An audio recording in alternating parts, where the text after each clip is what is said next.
여러분 안녕하십니까? 한옥 목사입니다. 우리 이제 무더위에 건강 조심하시길 바라고 이번에 휴가 가셔가지고 다들 삶의 스트레스 다 깨끗하게 해소하시고 은혜 충만하게 오셔서 새 가을을 맞이하시기를 축원합니다.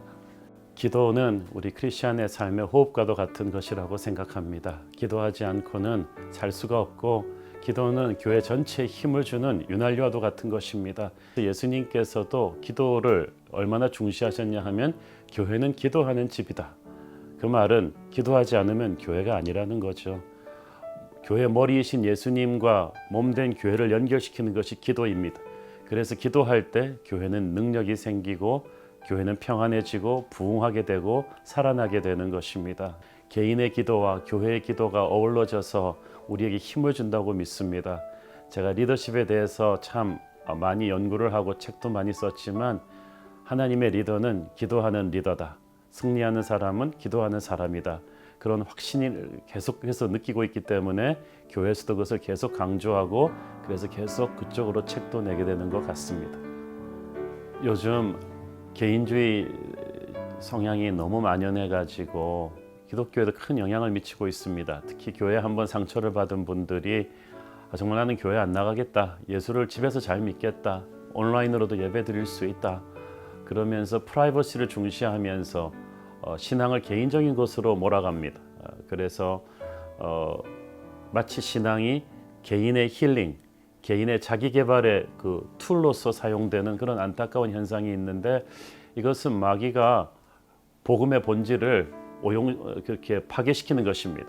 결코 그렇지 않습니다. 성경에서는 구약이나 신약이나 할 것 없이 하나님의 사람들은 반드시 믿음의 공동체에 속해야 한다고 가르칩니다. 한 개인의 운명과 교회 공동체의 운명이 항상 같이 갑니다. 물론 성경에도 교회 공동체를 망치는 가슴 아픈 사람들이 있었죠. 아간도 있었고 아나니와 삽비라도 있었지만 그럼에도 불구하고 하나님께서는 교회를 정결케 하시고 반드시 교회를 지키게 하셨습니다. 병든 교회가 문제인 것이지 교회 자체가 문제인 것은 아닙니다. 교회를 우리가 어떻게든 건강하게 만들고 튼튼하게 세워서 교회 안에 같이 있을 때 우리는 세상의 시험 공격으로부터 보호받을 수 있고 하나님의 나라를 확장시킬 수 있는 능력을 가질 수 있는 것입니다. 저는 그래서 안티교회 성향이 강한 이 시대에 역설적으로 그래도 교회가 세상의 희망이다. 이런 메시지를 던지고 싶었습니다. 저는 제 부모님도 목사님이셨고 제 장인 장모님도 장로님 권사님이시고 주변에 정말 기도해 주시는 분들이 많습니다. 그리고 저희 교회에서도 보면은 위기가 있고 힘들 때 보면은 평소에는 잘 드러나지 않다가 제게 힘을 주고 교회를 지켜내는 분들은 다 기도의 용사들이었습니다. 그래서 이 기도의 중요성을 절감한 뒤부터는 어떤 일이 있어도 저는 먼저 모든 중보 기도자들에게 전달합니다. 저를 위해서 기도해 주십시오. 참 신비하게 기도의 사람은 다른 사람의 기도를 느낍니다. 그래서 그 사람들의 기도를 흡수합니다. 사도 바울이 항상 어느 교회 편지를 쓰든지 간에 자기를 위해 기도해 달라고 부탁합니다. 사도 바울은 물방울 같은 기도들을 한꺼번에 모아서 거대한 폭포수로 만드는 힘을 알고 있었습니다. 우리도 그것을 인식해야만 합니다. 그냥 인사치레로 기도해 주십시오 할 게 아니라 정말 절절히 기도의 중요성을 인지하고 서로 기도로 딱 네트워킹이 되면 그 교회는 강합니다. 목회자가 먼저 그 기도의 중요성을 인지하고 교회 중보기도팀을 잘 활용하고 격려하고 자기도 그들과 함께 기도하면서 호흡을 맞춰 나갈 때 저는 교회의 수많은 위기를 돌파할 수 있었고 그로 인해 교회가 강하고 단단하게 부흥해가는 것을 느낄 수가 있었습니다. 그래서 제 개인적으로 새로운 교회가 많은 어려움과 힘든 때도 있었지만 여기까지 오기까지 목회자와 성도가 서로 단단하게 중보 기도해주는 힘으로 왔다고 저는 믿습니다. 그래서 이것을 강조하고 싶고 모든 분들에게 추천하고 싶습니다. 저는 우리 한국 교회가 십자가를 강조하는 데 반해서 부활의 주님을 누리는 데는 조금 약한 것 같아요. 하나님께서는 너무가 이렇게 사역을 하면서 과부하로 걸려서 쓰러지는 것을 원치 않으십니다. 내 멍에는 쉽고 가볍다고 하셨어요. 내 멍에란 하나님의 방법대로 일하는 것입니다. 바쁘게 일하는 마르다도 중요하지만 주님의 임재 앞에 깊이 머무르는 마리아적인 영성이 같이 겸비되어야만 합니다. 그래서 세상에서도 지금 워라벨, 워크 앤 라이프 밸런스를 강조하는데 그보다 훨씬 먼저 하나님께서는 안식일을 주셨고 안식과 재충전을 통해서 새로운 사역의 스테이지에 힘을 받는 그런 균형 잡힌 시스템을 강조하셨어요. 그래서 저는 우리 한국 교회가 이제 또 새로운 위기를 거쳐서 성숙해가는 단계에서 하나님의 안식과 축제와 기쁨을 충만하게 누리는 그런 교회, 그런 신앙생활이 되셨으면 좋겠습니다. 사람들이 좋은 교회 그러면 그냥 하하 웃고 행복하고 건물 잘 해놓고 그런 겉모습적인 요소를 많이 봅니다. 그리고 어둡고 칙칙한 얘기는 하지 말라고 하고 조엘 오스틴의 긍정의 힘 같은 메시지가 그런 거죠. 그렇지만 그것은 진짜 내게 힘을 주는 교회의 펀더멘털을 모르는 거예요. 광야에서 하나님께서 이스라엘에게 명하신 전쟁과 꾸지람의 대부분은 외부의 적을 상대로 싸울 때가 아니라 내부의 적을 제거할 때 얘기했어요. 외부의 적이 강해서 하나님의 공동체가 진정은 한 번도 없었습니다. 다 내부에 방치된 죄 때문이었어요. 아간 때문에 치고 그리고 여러 미디안의 여인들과 간음했기 때문에 무너지고 그래서 하나님께서는 아프지만 상처를 도려내게 하셨어요. 그 거룩을 통해서 하나님은 우리를 살리고자 하신 거예요. 그렇게 해서 거룩을 회복해야 이 교회가 안전해지고 기쁨이 생깁니다. 예를 들어서 요즘 한국 사회에 들불처럼 번지고 있는 미투 운동 같은 경우도 거룩과 깨끗함이 얼마나 중요한가. 거룩하고 깨끗한 조직, 그런 곳은 회사라도 안전합니다.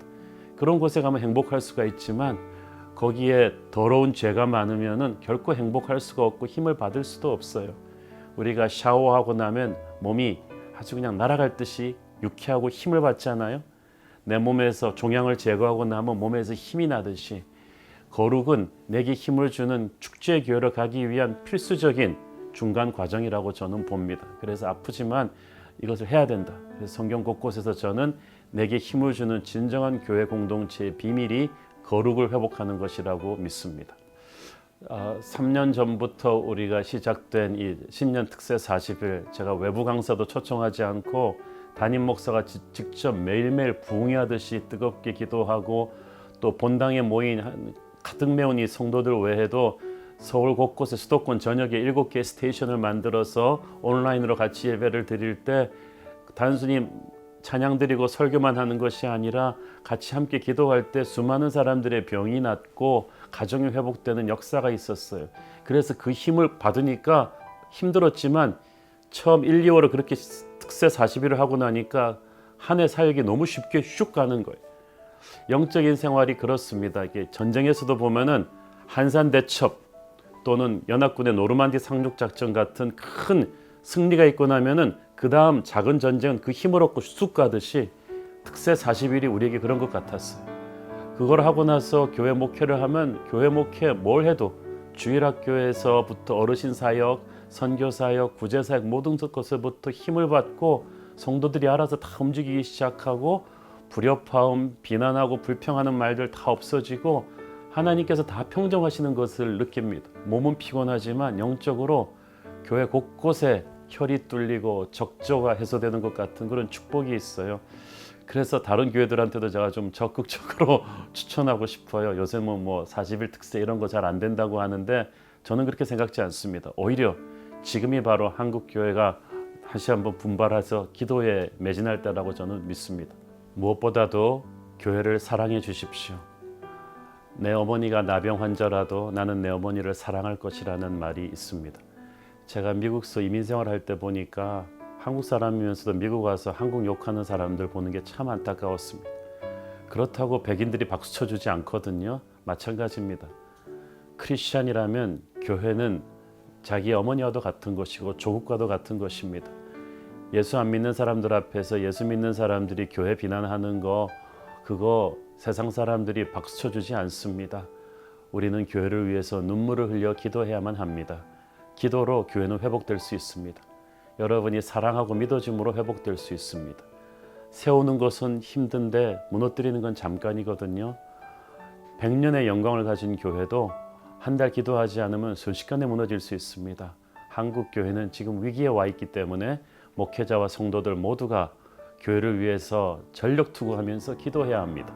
서로 사랑해야 합니다. 비난의 입술을 닫고 기도의 무릎을 강하게 하십시오. 그러면 우리 모두에게 힘을 주는 한국교회가 다시 회복될 것이고 그때 하나님은 새 역사를 시작하실 줄로 믿습니다.